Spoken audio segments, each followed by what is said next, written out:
torture chambers, secret passageways, vats of acid, and deadly vaults.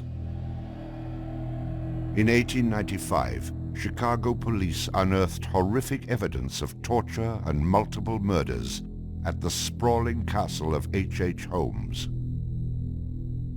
Masquerading under the guise of caring doctor, kind husband, and prominent businessman, H. Holmes was a contemporary monster, designing his buildings solely for the disposal of human bodies.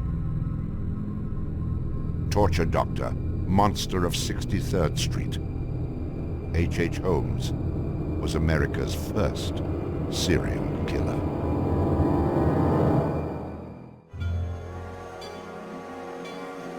Just south of Chicago, the suburb of Englewood was thriving with commerce.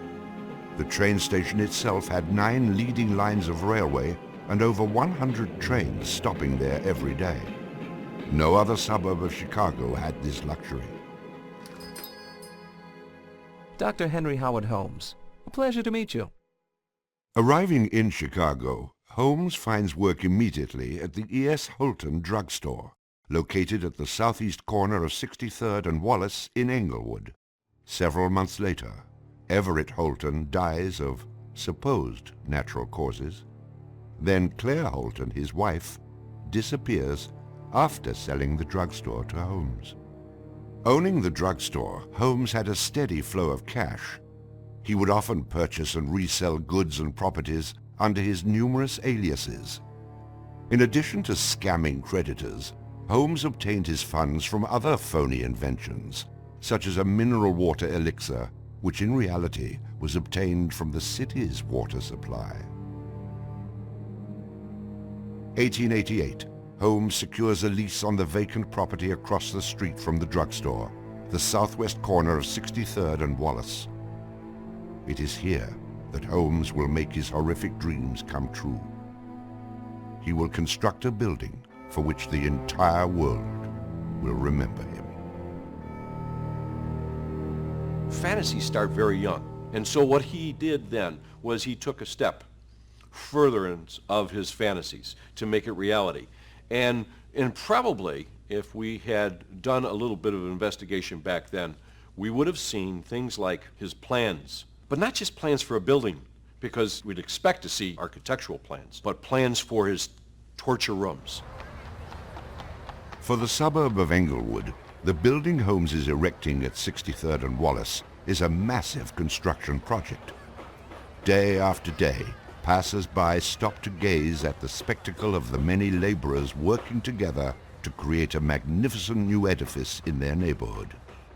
Englewood residents were so impressed with the massive building that they named it the Castle. From its outward appearance, it seemed rather normal. But like the duality of Holmes, the exterior and interior of the building were extremely different. Holmes himself was the architect of the building. He was the only one who knew its design. There was this constant turnover of workers on the building. He would hire a mason to put in a wall and then fire the guy, or hire somebody to put in part of a staircase and then fire him. And there seemed to be several very sinister reasons behind that. One was he managed not to pay a lot of these people because he was always claiming that they were doing incompetent work. But the other, much more insidious reason was that no one except him really had a clear idea of what the structure of the interior of the house was. He had a huge bank vault installed in one of the rooms. And the way he did it was he put the vault in first while the building was under construction, and then built the room around it. And he bought this thing on credit and then refused to pay for it. The bank company said they were going to repossess the vault. Holmes said, well, come on in and do, but if you damage my building in any way, I'm going to sue you for everything you're worth. The bottom floor of the castle housed a pharmacy, jewelry store, barber shop, restaurant, and a blacksmith shop. Behind this innocent facade was a Gothic house of horrors designed by the mind of a monster.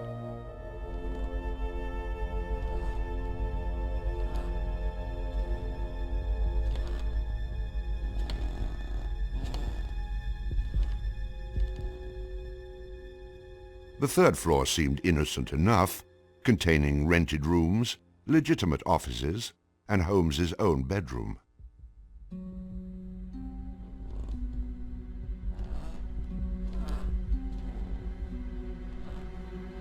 But it was the second floor that contained 35 rooms, many specifically designed as killing chambers.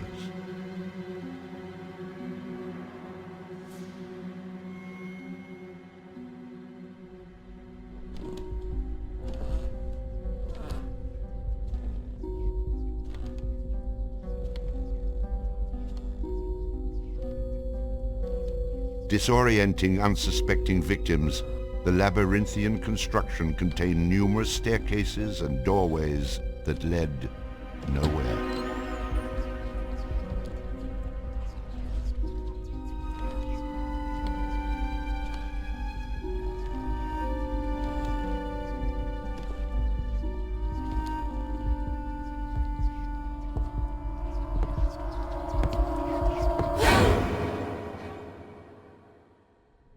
For a quick method of hiding a victim's body, a concealed greased chute and trapdoor led directly into the basement of the castle.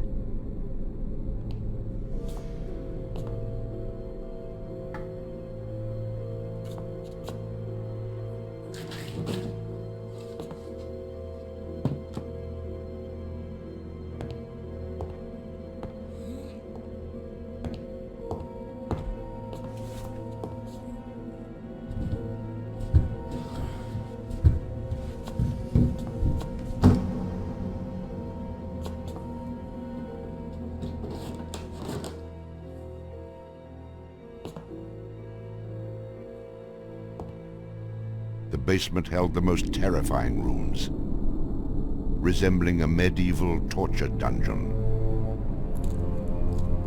Acid vats, quicklime pits, and a crematorium disguised as a glass-bending furnace were Holmes's favorite methods of immediate body disposal.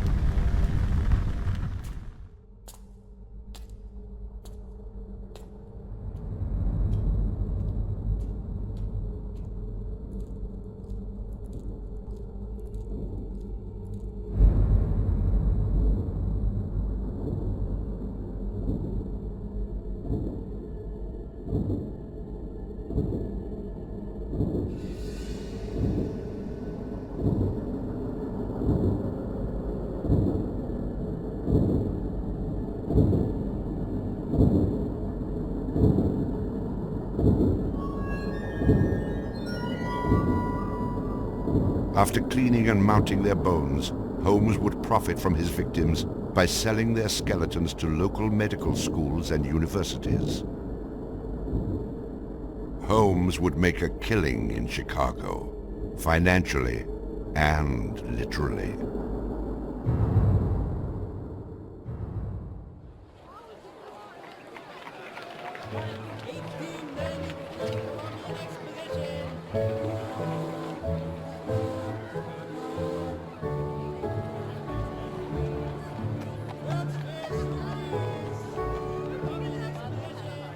May 1st, 1893, the World's Columbian Exposition is open to the public in Chicago. Spanning 600 acres, sprawled out along beautiful Lake Michigan, the magnificent fair is a monumental sight to behold. Over 20 million people from around the world would attend the dazzling World's Fair between May 1st and October 30th, 1893.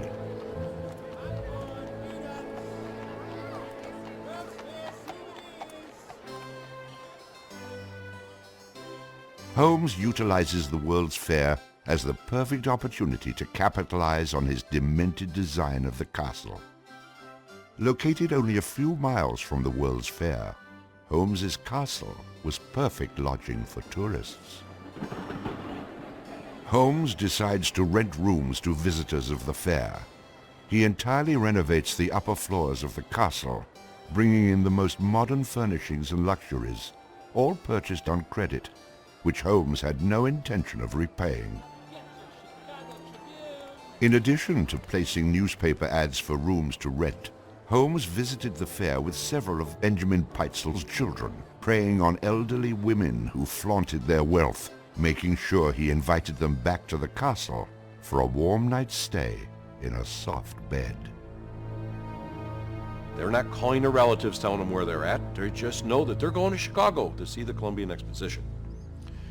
Perfect victims because they're unknown in the city.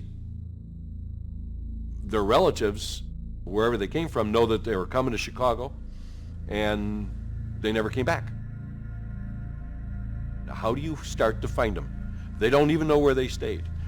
Perfect, easy victims. I'm sure some of them got in and out of his place with no problem. And others, they walked in and they never checked out. Some of the rooms had been completely lined with asbestos to make them soundproof.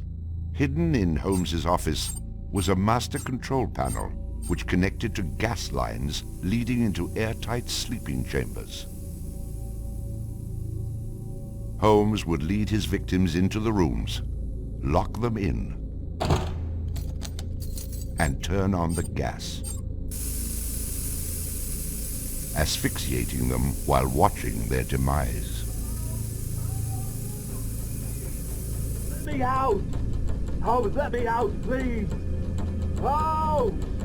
Holmes! Holmes, please! Holmes! At the height of the World's Fair, Holmes masterfully juggles his castle businesses, renting rooms, dodging creditors, selling skeletons, and attending to the needs of the many women in his life. I have had many young ladies in my employ, most of whom are still living in and about Chicago, whose parents and friends know only too well that far from being their seducer, I have done much to materially help them in their narrow lives. Being a personable, attractive young doctor and businessman, Holmes won the hearts of many women throughout his life. At one point, Holmes managed to secretly have 3 wives, each never knowing of the others. In 1890, Julia Connor became Holmes's employee and mistress, living at the castle with her daughter Pearl. When she became pregnant and demanded marriage, Holmes agreed on the condition that she allowed him to perform an abortion on her. She agreed. Neither Julia nor her daughter Pearl were ever seen again. Just a week later, Holmes sold a clean, articulated skeleton to the Hahnemann Medical College for nearly $200. In 1892, Holmes acquired another mistress, Emmeline Sigrand, and employed her as private secretary. Holmes sent Emmeline into the vault to retrieve some papers and sealed it, suffocating her to death. Several weeks later, the University of Chicago acquired a female skeleton from Dr. Holmes. In 1893, Minnie Williams became Holmes's new private secretary and eventually his mistress. Minnie was the beneficiary of a property in Fort Worth, Texas, valued at over $40,000. Holmes murdered Minnie and her younger sister Nanny after having Minnie sign over the Fort Worth property to him. In 1894, Georgiana Yoke became Holmes's 3rd wife. He married her under the name Henry Mansfield Howard. Like his other legitimate wives, Georgiana lived out her entire life. On July 19, 1895, Chicago police enter the Holmes castle. The world would now learn of the horrors that the castle had kept secret for so very long.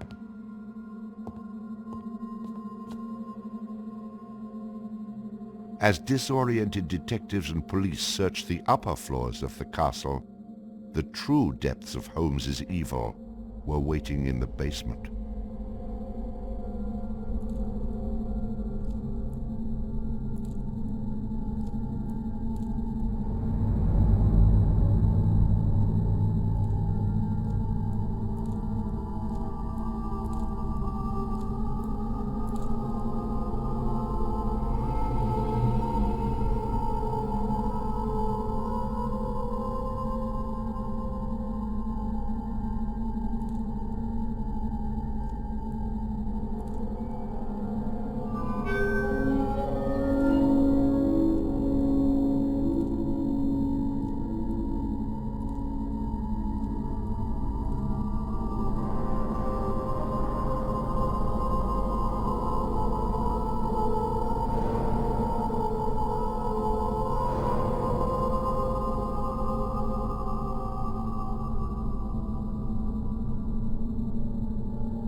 Among the death devices in the basement of the castle, investigators find piles of mixed human and animal bones, bloody women's undergarments, and a wooden dissection table saturated with dried blood.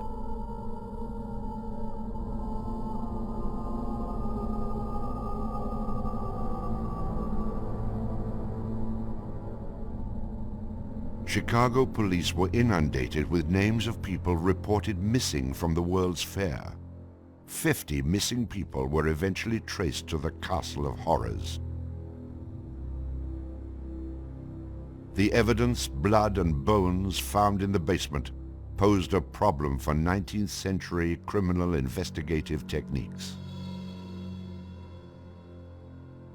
It was very difficult to go and identify even the bones as being human in origin, because with the very small fragments you didn't have enough of the identifying characteristics to be able to make that ID.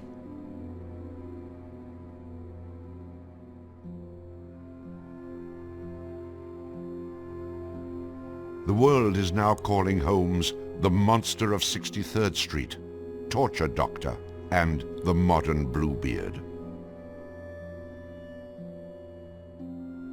Overnight, Holmes transforms from arch-swindler to arch-fiend. A Chicago journalist calls Holmes a multi-murderer. The Holmes case generated this incredible amount of national attention and really international attention. Really in his own time and in America, Holmes was much more notorious and more widely known than Jack the Ripper, who was a contemporary of his. Then as now, people were very, very fascinated to sort of visit the sites of these terrible crimes. And his castle became a kind of tourist site. And there were various people who wanted to take it over and turn it into a kind of murder museum.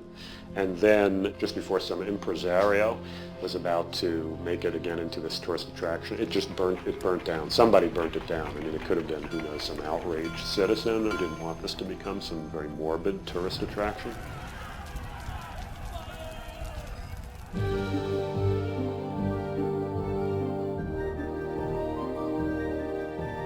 Holmes's trial was kind of the O.J. Simpson trial of the day. It just generated this huge amount of publicity. The case had become a kind of national obsession. Of course, there wasn't CNN or Court TV back then, so it couldn't be covered quite as relentlessly, but it was covered very, very extensively. There were true crime books and pamphlets and all kinds of stuff.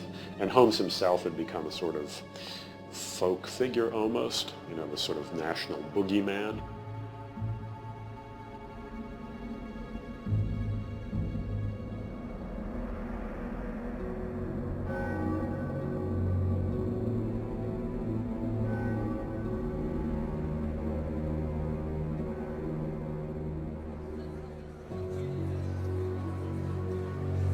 The courtroom fills for the final verdict to be read. Holmes becomes extremely nervous when not one of the jury members looks at him. In his entire criminal career, this is the moment Holmes never believed would occur. He is found guilty of murder in the first degree.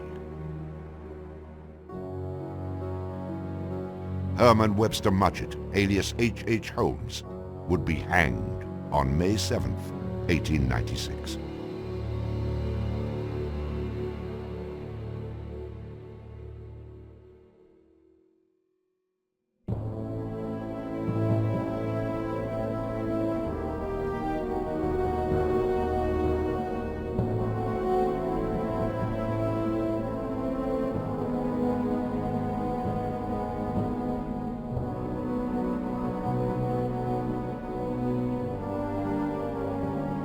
While Holmes was in jail, awaiting the execution of the sentence, he was made an offer by William Randolph Hearst, supposedly for a significant amount of money, to provide his confessions. Holmes, who had already issued about a half a dozen completely self-contradictory versions of his crimes, clearly at this point felt he had nothing to lose. He was going to die anyway.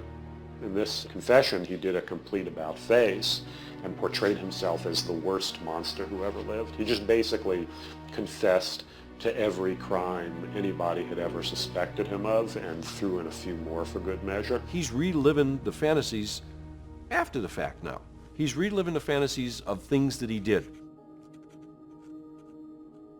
She was very willing to do this, and prepared to leave the vault upon completing the letter, only to learn that the door would never again be opened until she had ceased to suffer the tortures of a slow and lingering death. The partial excavation in the walls of this room found by the police was caused by Latimer's endeavoring to escape by tearing away the solid brick and mortar with his unaided fingers. I closed the door and turned on both the oil and steam to their full extent. In a short time, not even the bones of my victim remained. It was the footprint of Nanny Williams that was found upon the painted surface of the vault door, made during her violent struggles before death. Only one difficulty presented itself. It was necessary for me to kill him in such a manner that no struggle or movement of his body should occur. I overcame this difficulty by first binding him hand and foot, and having done this, I proceeded to burn him alive by saturating his clothing and his face with benzene and igniting it with a match. As soon as he had ceased to breathe, I cut his body into pieces, and by the combined use of gas and corn cobs, proceeded to burn it with as little feeling as though it had been some inanimate object. I immediately took them to the Vincent Street house, and compelled them to get within the large trunk, through the cover of which I had made a small opening, and ended their lives by connecting the gas with the trunk. Then came the opening of the trunk, and the viewing of their little blackened and distorted faces. Then the digging of their shallow graves in the basement of the house. The ruthless stripping off of their clothing, and the burial without a particle of covering save the cold earth.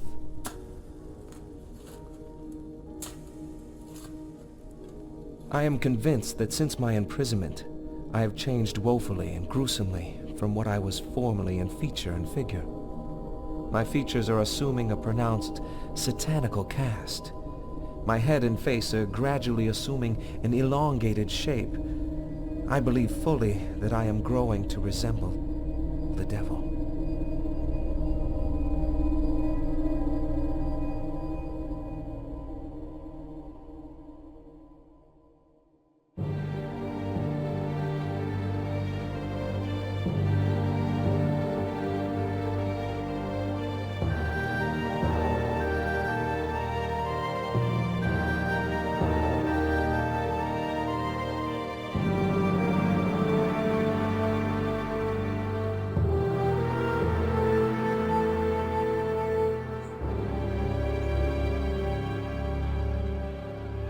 On the gallows, just before he died, he recanted. He claimed that the confession that he had published was a complete fabrication. The extent of my wrongdoing in the taking of human life consists in contriving the killing of 2 women that have died at my hands as a result of criminal operations. That is all I have to say.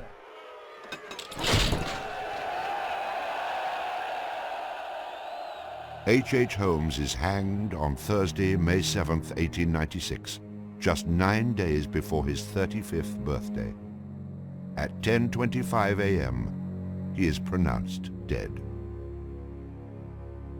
He was very concerned that after his execution, his body would be dug up either by medical men seeking to dissect his brain and find out what made him tick, or just ghoulish sort of, souvenir hunters, and he requested that he be buried within a big slab of concrete, which he actually was.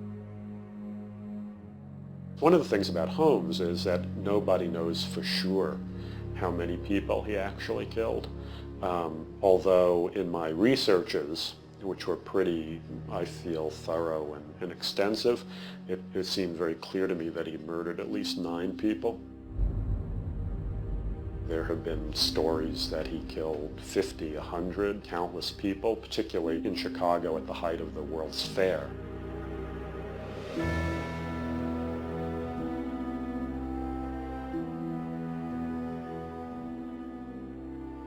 How many people did Holmes actually murder?